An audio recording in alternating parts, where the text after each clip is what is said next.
In this video, you're going to see how to retrieve shrimp jigs to get tons of strikes around near-shore ledges and reefs. In this video, this is just one day of filming. I caught over 27 fish, 8 different species, and I recorded the exact retrieve I was using for every catch, and we're going to analyze those in this video. So first, let's check out the structure on the bottom that we were fishing. These were natural ledges, and they weren't really that big. It was surprising how many fish were down. The relief was only about maybe a foot or maybe 2 at max, and there was just a lot of life. And on this trip in particular, we went out with Blackneck Adventures to film a mini course for nearshore ledge fishing, and on the mini course it was focused on really live shrimp and really frozen shrimp for that matter, but I was just too stubborn to use it, so I was using lures the whole time and ended up having a field day. And what I was using is the Prawn USA Jr, and I rigged it on a Weedless Football Jig, a 1/2 ounce Weedless Football Jig. We were in about 40 feet of water. And so all I would do is I would literally just toss it up just a little bit up current, let it sink. It took about maybe 11 to 13 seconds to sink down to the bottom.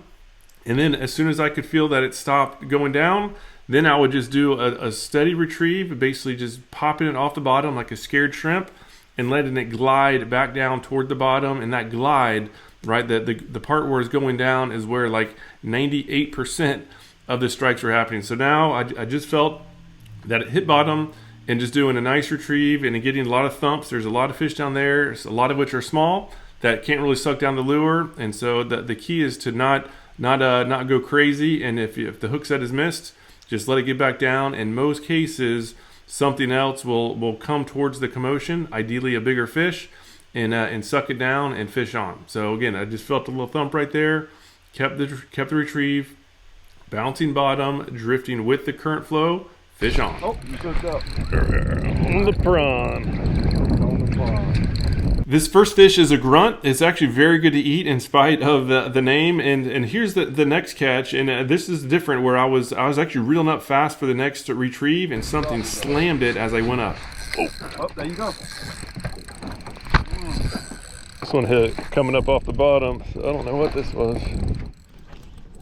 Oh, a little grouper.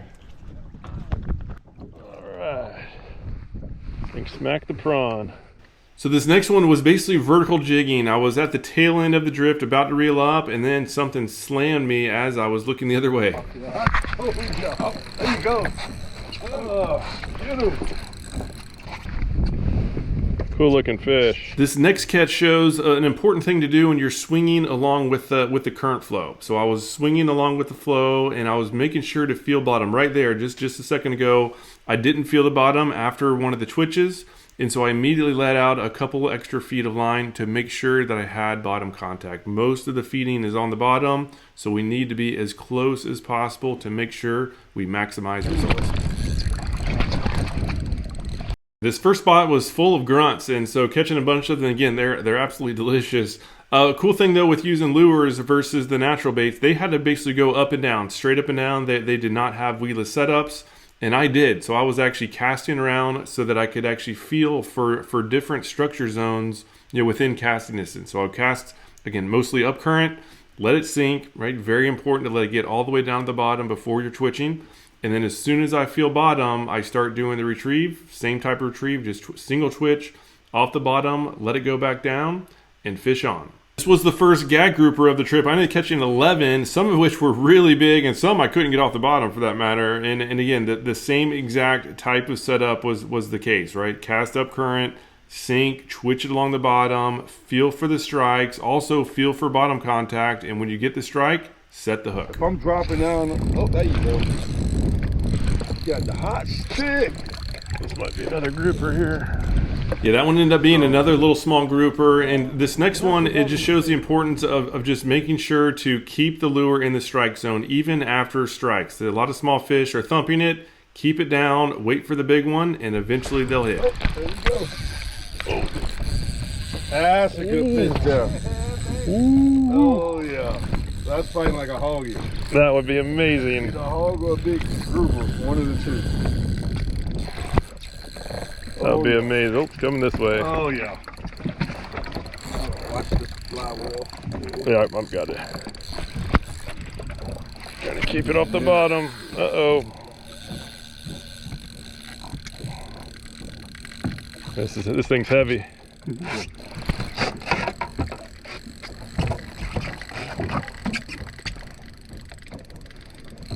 Might have me rocked. Rocky? Might be, but it's definitely still on. Worst case, I'll wait him out. He ran you all the way around the boat. Yeah, I think it's a grouper. Grouper. See if we can wait him out. The hogfish ever rock, or that is pretty much guaranteed grouper? Guaranteed grouper. Yeah, so in situations like this, a lot of time getting strong tension on the line and immediately letting it off like this, kind of like a slingshot method on getting off the bottom, eventually they'll actually come out and you can get a good shot at them. Here, finally got it out. Oh, there you go. Yep. There you go.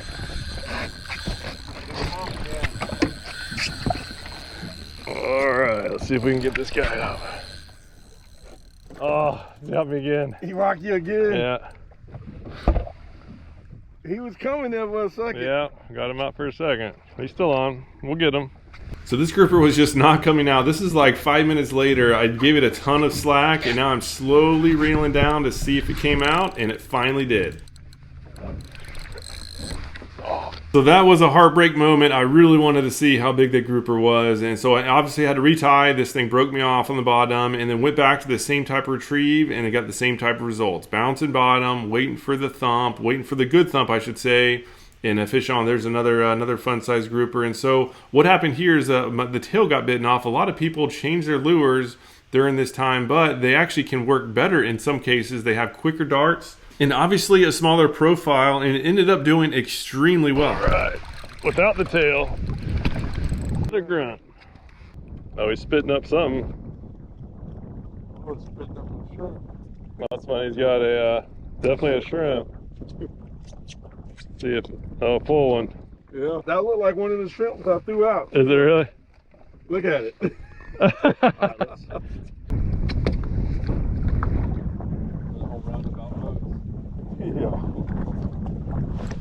Yeah. There you go. Good. So I lost the tail on my shrimp, and I'm catching way more fish now. Yeah. I mentioned earlier that there's a lot of small fish down there that really hit lures without being able to get caught. Here's one of them. Here's one of the species that is oftentimes responsible for having those strikes that get missed. And so you can see I missed one, and then on the drop something came back and smacked it again. Here's the culprit. Oh my gosh. Tiny lizard fish. Here's the unique retrieve, and where you want to actually fish basically behind the boat. So I was letting the current flow take the lure further back. You know, there I missed a strike. This is the first of a couple misses. But every time I would make sure to feed more line than needed. That lure has to be on the bottom, and that current flow is basically pushing up the lure up. So we have to feed out line and keep doing the twitches. Same thing, right? Missed another one. Open the bail, pull off another 3-4 feet of line, let it back on the bottom, and finally, bigger fish, game on. Oh, looky. There you go. I'm hooked up too. Dude, that's a solid one. So these next couple catches were actually during a podcast. We were filming a live podcast while we're out here in between some sessions of the mini course. And again, same exact style, feeling bottom. The bite here was just under the boat, and fish on again. Oh, he's hooked up on here. He's hooked up again. This one's smaller. Look, if you got kids or somebody here behind us now. Somebody new to fishing, like every time I talk to somebody and they say they don't like fish, and I ate some walk, hooked up, and they always say they had a bad experience, like when they went out, double up, and they weren't catching nothing. Double up. What we got over there? Grouper. And just fishing when I could, just for fun. There we go. Look you back there. This one's small. Out of here. Oh, different fish. Porgy. Porgy. Well, we're That's in the the right sign. spot. There we go. We're in the right spot. If we catch a porgy, we're in the right spot. There you go. There you go. Grouper. Get off there. This next one's unique because I was doing a retrieve, and then Joe asked for some pliers, so I went to hand him pliers, and the lure was sitting on the bottom, and that's when it got struck. There you go. It was just sitting on the bottom too. Yeah, this just sure is a fun way to fish because you never know what it's going to be, and there's obviously a lot of action in just bouncing bottom. It catches the small stuff as well as some big things that we never even saw, and just a variety of different species. So I'm just going to play through some more of the catch footage so you can see some more examples and in some more surprise species coming up in the very near future. Oh, grouper. Oh. There you go. Oh, check this out, mangrove. Mangrove snapper. Big one too. Heck yeah, solid. Boy. Here, we'd have to catch one of these eventually.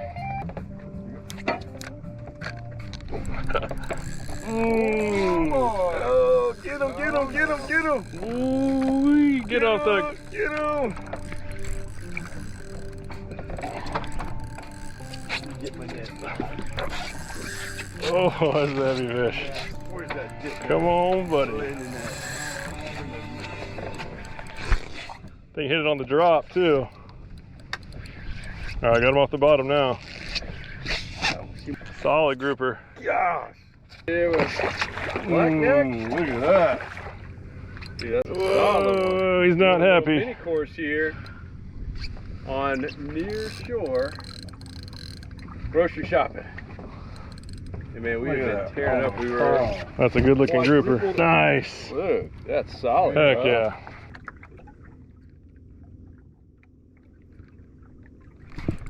There you go. Another snapper. Mangrove snapper. Yep. Good looking there. Well, that's a sign of a successful mini course.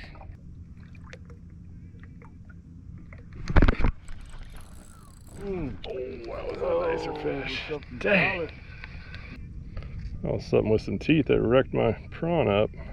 So as you can see, this lure has been through a lot of abuse. Most people throw them away at this point, and I highly recommend against that, right? Keep using it. These lures, even without the tail, and even in this case, the tailless part is even messed up, it still has great darting action, and it mimics, again, a little small creature on the bottom, and these fish will hit it in spite of it looking pretty rough. Oh, another mang. God, big old man. Prawn is getting the job done on these things. That's so sick, dude. This is like this thing on the reefs, dude, like this thing crushes flounder too. Like, God, that's so sick. Solid mangrove there. That's the tailless prawn too. That thing is thick.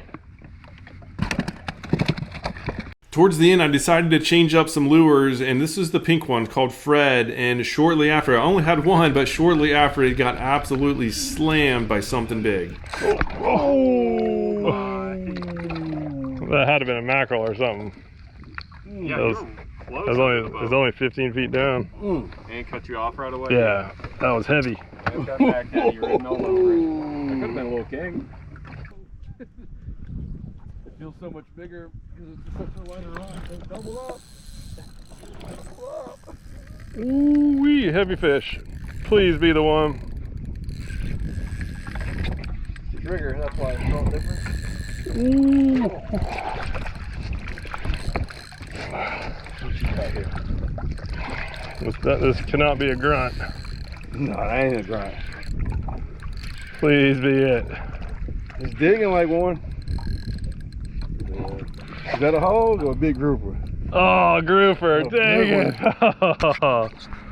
Oh man, I thought that was it. Dang, son.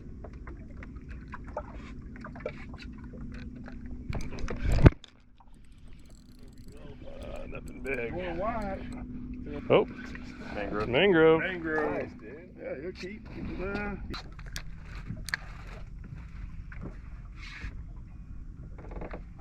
Get so much use out of our little ice maker. Oh, you got that one? Yeah. Yeah, they pay for themselves. Big time. Yeah, that's been the thing I've always heard is they break all the time. That's there you go. He's doing a little bit more digging. Uh-oh, is that him? Oh, porgy, I think. Big old porgy. God dang it. Wow. Yeah. Man, get him in here. All right. Heck yeah. That's a nice one. Wow, throw him in the box. Solid fish there. Some white fillets on these things. Mm-hmm. Solid porgy. So in case you're wondering exactly what rigging I was using, it's these Haas Weedless Football Jigs, and this is the 3/0 size hook, pairs perfectly with the Prawn USA Jr, and it had a 1/2 ounce weight. And here's how to rig it. It's basically a worm hook with a swinging weight attached to it. So go in about almost 1/2 inch in the top and then pop out the bottom, and then basically push the lure up around the keeper, right, the bend of the hook, and then go through the body of the shrimp with the hook point so it's natural. And if you want to be super weedless, you can do what I just did, where I basically dug the hook point into the plastic. It's called skin hooking. That is extremely weedless, which is extremely important when you're fishing heavy structure like this. I didn't have a single snag other than the time when that big grouper got me under the ledge. But as soon as the fish strikes, right, it actually takes the hook point out of the plastic, and you actually get a good hook set while being weedless. We have these riggings obviously for both size shrimp. We have the original on the right, the junior on the left. The junior will catch the highest quantities. Obviously, if you want to weed out some of the smaller ones, you can go up to the bigger size shrimp profile. But as always, right, make sure to match the rigging with the size lure that you're using. And we have I'll put a link down below to a guide on matching that, again, the right size, both on the hook size as well as the weight size, which should be determined based on the depth and the current flow of the area that you're fishing. I'll put links down below to all the equipment that I was using this trip. Any questions at all, leave a comment down below. Otherwise, thank you so much for your time and watching. Hope to see you again soon.